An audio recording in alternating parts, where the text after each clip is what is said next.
Bonjour à tous, j'espère que vous allez bien. On se retrouve aujourd'hui pour une nouvelle vidéo présentation d'un sac à main. Et aujourd'hui on va se tourner vers la marque Lancaster pour un sac qui a vraiment été un gros coup de cœur pour moi. C'est vraiment un modèle que j'avais repéré depuis un petit moment et j'ai eu vraiment de la chance parce que la marque Lancaster m'a contacté il y a quelques temps pour me proposer de choisir deux sacs parmi leur sélection, pour me remercier en gros d'avoir mentionné la marque et parlé de leur modèle au fur et à mesure de mes vidéos, parfois même d'avoir fait des revues comme celle-ci sur certains de leurs sacs que je possédais ou que j'ai acheté. Donc j'ai eu la chance de pouvoir choisir deux modèles, je vous en présente un aujourd'hui.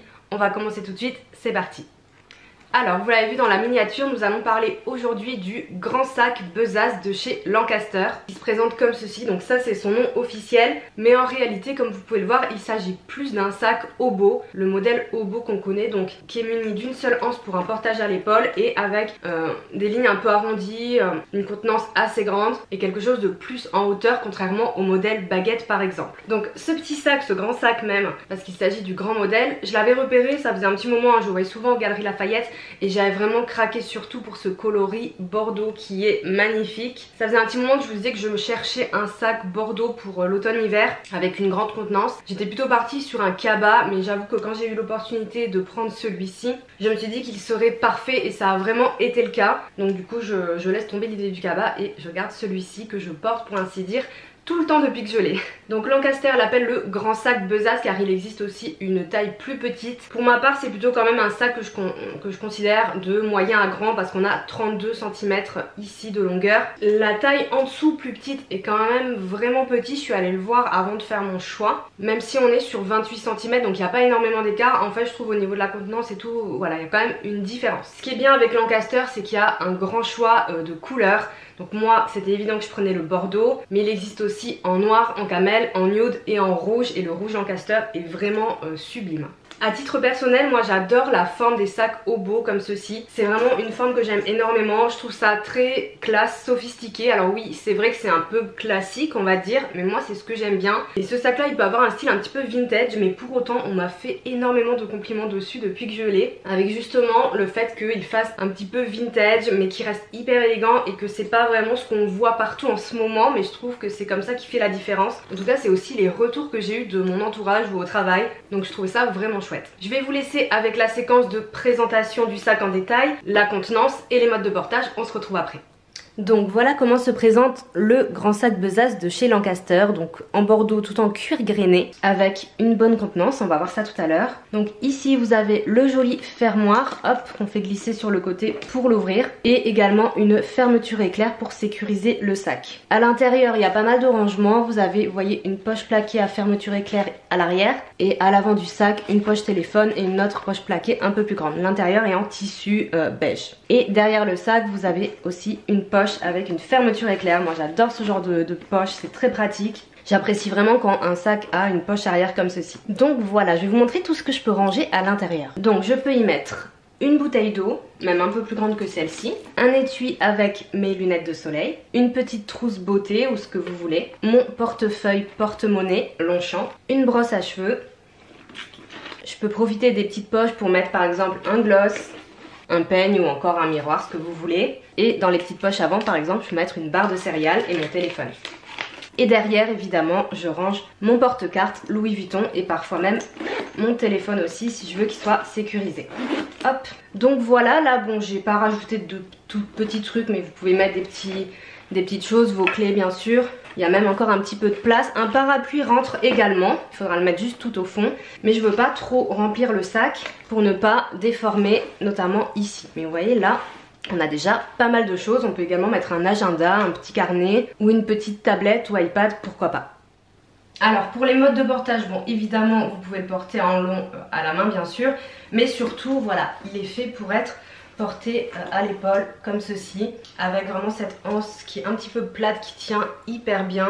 Donc voilà, bon là j'ai pas de manteau, mais je trouve qu'avec un manteau c'est vraiment ultra sympa. Et après alors il est toujours possible d'ajouter une bandoulière supplémentaire si vous souhaitez pouvoir le porter en crossbody par exemple comme ceci. Donc voilà, évidemment ça sera mieux avec une veste ou un manteau, de toute façon c'est plus un sac d'automne-hiver pour moi, mais voilà vous voyez c'est possible en crossbody même s'il est un peu grand. Je mettrai peut-être un peu plus haut. Mais voilà, si vous voulez avoir les mains libres, vous voyez, vous aurez juste la petite anse comme ça à rabattre sur le devant, mais le crossbody est possible. Donc je vais entrer un petit peu dans le détail de ce sac besace avec tout ce qui est contenance et praticité. Alors ce qu'il faut savoir avec les sacs Obo comme celui-ci, même s'il y a quand même une bonne contenance, on ne peut pas trop les surcharger à cause de la profondeur. Comme vous le voyez, le sac n'est pas hyper profond. Donc en fait il va falloir vraiment répartir ses affaires au niveau de la longueur et de la hauteur. Et pas forcément de la profondeur parce que sinon, alors vous pourrez étirer peut-être selon le type de cuir le sac, mais ça fait beaucoup moins esthétique. Il faut vraiment rester sur ceci au niveau de la profondeur pour qu'il garde sa forme et son esthétisme. Donc sur cette taille là ça va, vous avez pu voir que j'ai pu mettre largement tout ce que j'avais à mettre, mais pour un modèle plus petit, voilà, il faudra quand même faire attention à ce détail. Donc pour moi c'est la taille parfaite, je vous l'ai déjà dit, les sacs qui font entre 30 et 32 cm c'est vraiment l'idéal pour moi au niveau contenance hors cabas. Donc je peux vraiment mettre l'intégralité de mes affaires indispensables avec moi. Je peux même mettre un parapluie si besoin. Donc ce qui fait que c'est vraiment un format idéal et c'est aussi ce qui fait que je l'ai énormément porté. Parce que c'était facile, parce que j'ai pas forcément à réfléchir. Est-ce que toutes mes affaires vont rentrer dedans? C'est un modèle qui pour le quotidien, en tout cas pour mon utilisation, est vraiment parfait. Donc si vous êtes comme moi que vous prenez un peu plus que le strict nécessaire dans vos sacs, c'est vraiment une option que je trouve intéressante. Les petits rangements à l'intérieur, les petites poches et tout sont très pratiques pour ranger les petits éléments.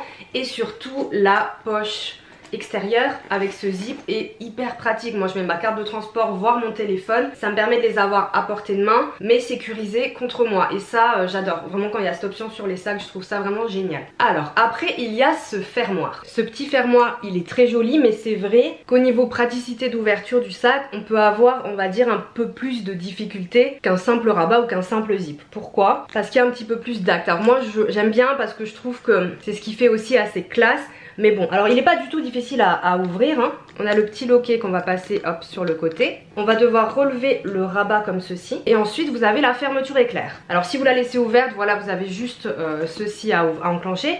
Mais bon, moi je la ferme donc du coup, c'est vrai quand vous l'avez à l'épaule, voilà, il faut ouvrir la petite fermeture, faire ça et ouvrir le zip. Donc ça fait un petit peu plus d'acte, c'est vrai que voilà, à une main parfois ça peut être un peu laborieux. Mais c'est aussi ce qui fait le charme. Et d'ailleurs vous avez le modèle Obo 5A7 de Saint Laurent qui ressemble beaucoup à celui-là et qui a le même système de fermeture.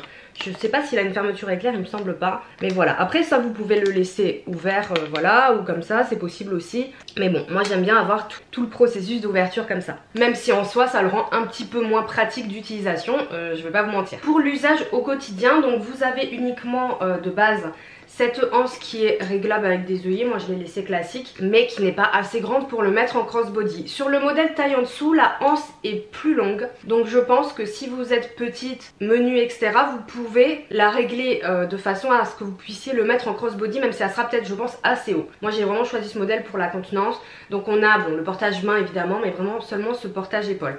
La anse est très bien, elle est épaisse, elle est plate, ce qui fait qu'elle se met bien sur l'épaule et que le sac ne glisse pas du tout. Cependant vous pouvez aussi ajouter une bandoulière, hein, c'est possible, en l'accrochant aux anneaux ici pour le porter en crossbody. Alors après ça fait quand même un grand sac en crossbody. Moi ça me dérange pas parce que je le fais avec mon Speedy qui a à peu près les mêmes dimensions. Et je trouve que l'hiver avec un manteau, même s'il est un peu grand, avec le manteau externe nanani, ça fait un peu moins imposant. Donc c'est quelque chose aussi que je peux faire ou que je peux prendre, une bandoulière supplémentaire, si j'ai envie d'avoir plusieurs options de portage selon les situations. Donc c'est pas l'option de base mais c'est quand même possible et je trouve ça appréciable. Au niveau du poids de ce sac, vous savez que le poids c'est hyper important pour moi comme critère et c'est une des premières choses que je regarde. Et pour vous dire la vérité, avec celui-ci quand je l'ai reçu porté, en fait je me suis pas posé la question. Je me suis posé la question bien après en me disant mais en fait ouais j'ai même pas, je me suis pas dit il est trop lourd, il est trop léger, j'ai juste porté. Donc pour moi c'est plutôt positif parce que quand on fait pas attention aux choses généralement c'est qu'elles ne nous gênent pas. C'est un sac qui va être ni trop lourd ni trop léger, dans le sens où il est pas aussi léger qu'un sac en simili cuir, plutôt du coup de moindre qualité, mais il est pas très lourd, ne serait-ce que vide et encore moins rempli. Vous voyez que je mets beaucoup de choses, donc en fait ça c'est top. Pour un usage quotidien, avoir un sac qui est pas hyper lourd etc, c'est vraiment pratique. Après évidemment avec un portage à l'épaule on sent beaucoup moins le poids d'un sac qu'un portage main creux du coude ou en crossbody. Et comme là on s'est bien étudié, c'est vrai que voilà il est hyper confortable. Donc ça je trouve que c'est très bien. Au niveau du cuir, on est sur un cuir de vachette grainé qui va être traité avec une finition grainée, mais c'est pas non plus des gros grains, c'est vraiment des grains moyens. Moi j'aime beaucoup, je préfère ça au sac lisse parce que ça fait qu'il ne s'abîme pas du tout. Et pourtant vous voyez dessous il n'y a pas de pied si jamais vous le posez, mais j'ai pas eu de soucis, c'est pas du tout abîmé. À savoir aussi que c'est pas un sac qui va déteindre sur les vêtements clairs, ça je le précise, mais il est quand même bien traité et généralement Lancaster c'est pas vraiment le cas chez eux. Donc on a ce cuir qui est quand même très robuste, qui va pas marquer de par le fait qu'il est grainé. C'est vrai que cette couleur bordeaux foncé, ça évite aussi d'avoir facilement des taches etc par rapport à si vous prendriez par exemple un nude, donc ça c'est très bien. Personnellement je trouve que pour l'automne-hiver c'est vraiment une couleur que j'apprécie beaucoup. En noir aussi il est hyper chic, mais moi qui ai tendance à m'habiller vraiment en neutre, en noir, en blanc, en beige, en camel, en gris, surtout l'hiver, je trouve ça très sympa d'avoir cette touche de couleur sur le sac. Il va avec tous mes manteaux, toutes mes tenues sans vraiment se poser de questions, et ça je trouve ça encore une fois appréciable, et c'est ce qui fait que je l'ai utilisé autant et que je suis aussi satisfaite de mon choix, mais vraiment à 100%. Et je me disais même si j'avais su je l'aurais acheté bien avant. C'est vrai que je l'avais pas fait parce que j'ai toujours plein d'envie de sac etc, donc je me laisse toujours le temps un petit peu de faire le tri entre des coups de cœur passagers ou ce dont j'ai vraiment envie ou besoin. Et en fait j'aurais vraiment dû le prendre avant, tout au début de la saison en septembre, parce que j'aurais beaucoup plus porté tout l'automne. Là maintenant voilà, on arrive en hiver donc je vais encore bien le porter au moins je pense jusqu'au mois de mars-avril, parce que pour moi quand même le bordeaux ça reste une couleur d'hiver, mais on va dire que je vais l'utiliser vraiment beaucoup une grosse partie de l'année. Au niveau du rapport qualité-prix, alors Lancaster sont vraiment des prix qui sont assez accessibles, vous le savez. En plus vous avez la possibilité, si vous inscrivez au fichier client, d'avoir parfois des réductions. Moi il y a des sacs que j'ai achetés en réduction. Donc celui-ci du coup le grand modèle est vendu 225 €, que je trouve très raisonnable, notamment par rapport au cuir, à la qualité, à la rigidité, à ce cuir grainé etc. C'est pas du tout un sac qui va s'abîmer, donc l'investissement voilà il est très correct. C'est quelque chose que vous pouvez cagnotter facilement, demander en cadeau pourquoi pas pour Noël ou un anniversaire. Et surtout par rapport à sa taille et à sa contenance, je trouve que voilà c'est un prix très raisonnable et facilement atteignable pour un beau sac qu'on va porter au quotidien facilement aussi, qu'on n'aura pas peur d'abîmer, qui va être pratique et qui a un style malgré tout assez intemporel et assez passe-partout. Alors évidemment moi je trouve qu'en couleur bordeaux on a un peu plus ce côté sophistiqué, peut-être un peu vintage, pas vraiment casual, mais en noir par exemple, si vous avez un style plutôt casual, que vous aimez bien mettre des baskets et tout, même si moi aussi je mets celui-là avec les baskets, mais disons que ça sera peut-être un peu plus facile si jamais vous avez peur du côté un petit peu d'Adam du sac, mais moi c'est pas mon cas. On va terminer la vidéo avec les points positifs et les points négatifs. En point positif, bon pour moi vous l'avez vu et je vous l'ai dit, cette couleur bordeaux qui est juste sublime. C'est vraiment le bordeaux parfait, qui est pas trop rouge vous voyez, et pas trop violine. Alors là évidemment la lumière est pas ouf, il y a du soleil donc j'ai dû fermer les stores, mais je trouve que c'est le vrai bordeaux, le bon compromis. Et voilà, bon, ça c'est un point très positif pour moi d'avoir vraiment cette belle couleur.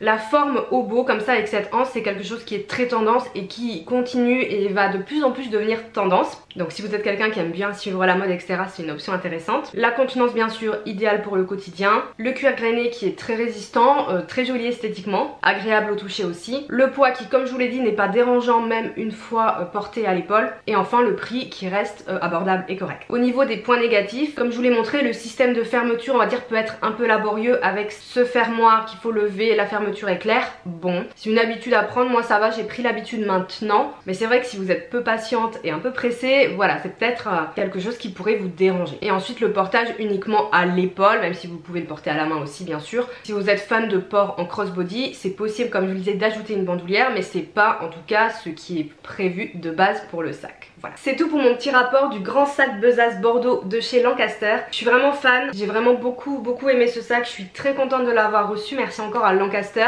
parce que pour le coup il a vraiment rejoint mon quotidien. Je vous ferai des looks avec sur Instagram, n'hésitez pas à me suivre. N'hésitez pas à me dire ce que vous pensez de ce sac, est-ce que vous connaissez la marque Lancaster, est-ce que vous avez des références déjà de chez eux. Je vous attends en commentaire comme d'habitude. Et pour ma part je vous souhaite une très bonne journée et je vous dis à bientôt. Ciao.